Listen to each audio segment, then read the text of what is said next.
The Titans beat the Seahawks as time expired with a game-winning field goal by rookie kicker Narveson. Guys, do we have a changing at the guard at the kicking position? We might. I also want to talk about the right side of the offensive line, the backup quarterback competition, the RB3 competition. There's two guys also that are making big names for themselves. They're both rookies. One was taken in the 6th round of this year's draft, and one was taken in the 7th round of this year's draft. Guys, a lot to get into. Stay tuned.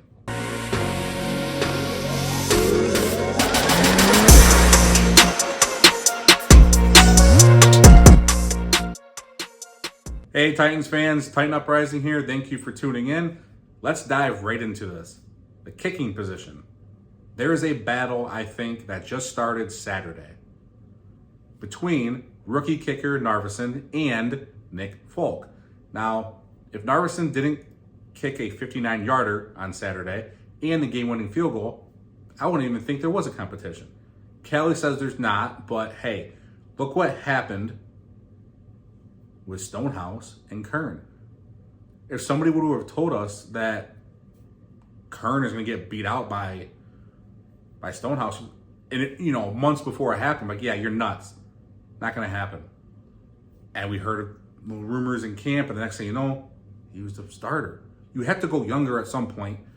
And I would hate to see Narveson go to the practice squad, because if we keep Folk, that's what's going to happen. Narveson goes to the practice squad, and he will get poached. Someone's going to sign him off the practice squad. They're going to see what we all just saw. And I hate to miss out on that. I'd also hate to gamble on Narveson, and then it was just a flash in the pan, and he sucks.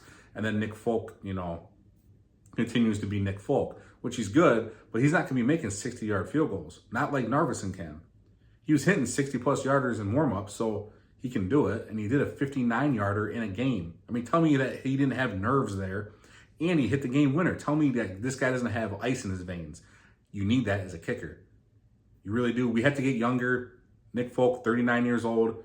You got to figure he only has a couple years left. I think there's a competition brewing. I'm really going to start paying attention to this now next week and in camp and see what goes on. We have a kicking competition, folks. We really do. Now I want to get into the right side of the offensive line. Kelly seems not set in stone, but he's said he feels pretty good with MPF at right tackle and Radens at right guard. Now, I do as well. I think they played well when we saw them. I think that's our best option. I love that we're getting, these are both second-round picks for the Titans, not the same year, obviously, but these are former second-round picks that they have talent, and I think we're getting our best out of them with someone like Bill Callahan coaching. He's going to bring the best out of those players, and they're, like I said, they're talented. They're high picks, and I want these guys to pan out. I truly do. And unless one of these guys drops down or drops off significantly in production, I think this is our offensive line here, and I am very, very, very happy with it. I think this is the best case scenario, mainly because I don't want us to piss away a second-round talent. I don't want to see another Isaiah Wilson. Now, I know he was a first-round talent, but we don't want to see guys like that. Not at all. Now, the backup quarterback competition, I think that's pretty much set. I think it's Mason Rudolph. Malik Willis, man, I want him to do good. I've said this before, but if you guys have not seen it, I did a joint video with an Atlanta Falcons podcast, and they're just like me. They're fans. They run their own podcast for the Falcons, and obviously, me with the Titans here. But we collaborated. We got together, and one of the guys there was a coach of Malik, and he said, this guy's not going to, he wasn't a quarterback the entire way. It was new to him, and it's going to take him a while to, develop. And, we've seen him get better. That's clear. Clearly, Malik is better. That's just no question about it. And we knew he was a project to begin with. It might take another year or two. I don't know, but you could just tell as soon as Mason Rudolph came in the game, there's an instant spark to the offense.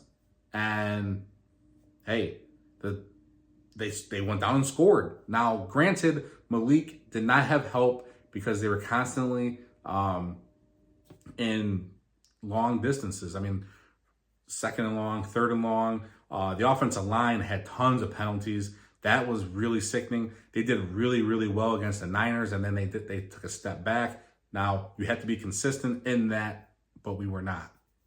Hopefully it was just a fluke. Coach them up. Don't let it happen again, because I was very impressed with that the first game.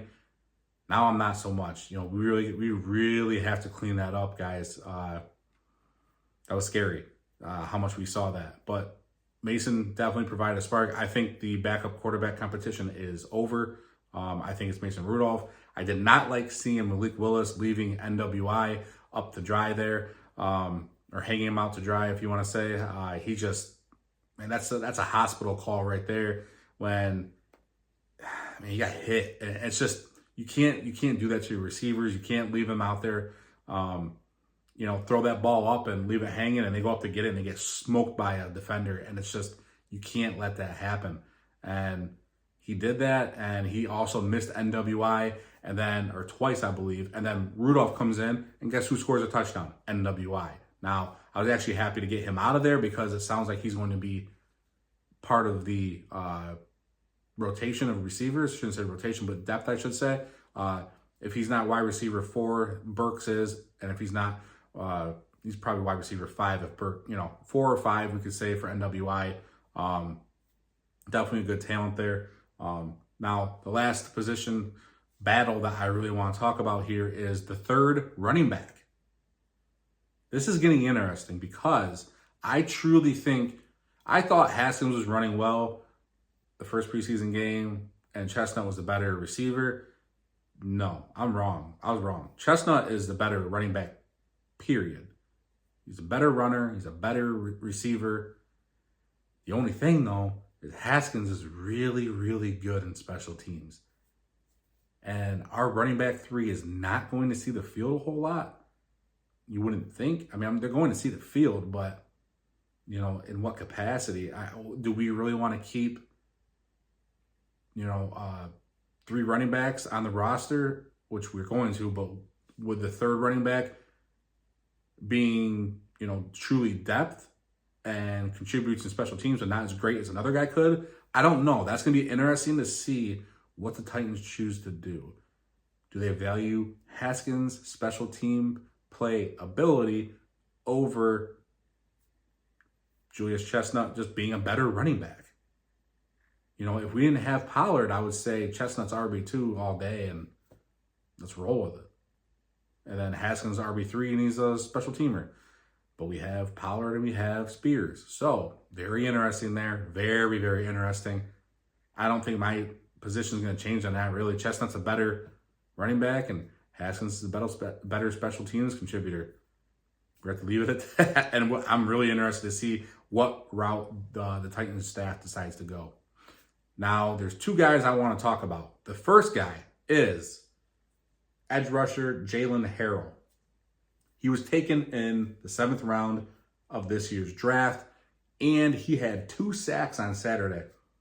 Now, Callie said that this guy has risen from a 7th round pick that probably nobody thought of to probably a pretty strong rotational player for us. Pretty high praise from the head coach there.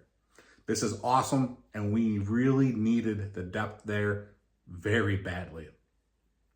And I'm starting to think the Titans might not do anything at edge with the emergence of Harrell here, even though I think they should. Harrell is doing really great. He definitely pops on tape. He's fast. He's strong. Man, he sticks out when you watch Titans games. So I love that we have this, and maybe he's that good for us to have a steal in the 7th round, which is phenomenal. And maybe he's that good for us not to think we need any help at edge. I don't know that. If the Titans do not go out and get edge help, then they truly believe Jalen Harrell is that good. And for Kelly to say a pretty strong rotational player for the Titans, that's high praise, guys. That truly is high praise. Jalen Harrell, I'm a fan. Let's go. Next guy, receiver, Jha'Quan Jackson. Love this guy as well. Was a 6th round pick in this year's draft. And Kelly also had high praise for him as well. He said that he is an old man in a young person's body because he has a real maturity to him. Kelly also said or commented on how he had a pros mentality as soon as he came in and that he takes this very seriously. He said he makes gains on a consistent basis. That's awesome. It means he's improving every day. He had 4 catches for 57 yards on Saturday against the Seahawks. He's also a very excellent player in the kick and punt return game as well. This guy can truly be special. And I think the Titans keep 6 or 7 wide receivers on the 53-man roster because of guys like this. You can't let guys like this hit the practice squad. And that's, you know, when I get back to the kicking thing, everything's gonna play out here. And it's going to be very interesting to see what the Titans want to do. I don't think they can keep 4 running backs because of Haskins being a great special teamer and Chestnut being a good RB3. I don't know where they're going to lean there. I have a gut feeling they're going to go with Haskins because they want him on special teams. I don't know, but they can't. They won't keep 4 running backs. They can't. They keep 6 or 7 wide receivers. They keep 4 tight ends, which I didn't get into the tight ends, but some of those tight ends are making noise too. Some depth there. But quarterback, do we keep 3? With injuries, you know, that happen, I'm knock on wood, I don't really want, I don't want at all any injuries on this team. Definitely not to Levis. You know, but do we keep 3 quarterbacks? I don't know. A lot of interesting decisions here. Some of these guys are making it hard. You know, you go 6 or 7, let's say you go 7 wide receivers, 4 tight ends, 3 running backs. You're at 14. It's just right there. And then you're not getting the offensive line. Let's just say they keep 8 there. You're at 25. Sorry, 22. Can't do math. It goes up quick, and you know, and then you only have 31 more players. So you're not going to keep 2 kickers. You're not going to keep two kickers because, and I'm telling you guys, a lot of these players are going to hit practice squads. Other guys are going to poach them, and we're going to do the same thing too. So it's going to be really interesting to see what this team wants to do, how they're going to, you know, what they're going to do here. In corners, we're going to have probably 6 corners on the team. You know, we're going to have heavy safeties.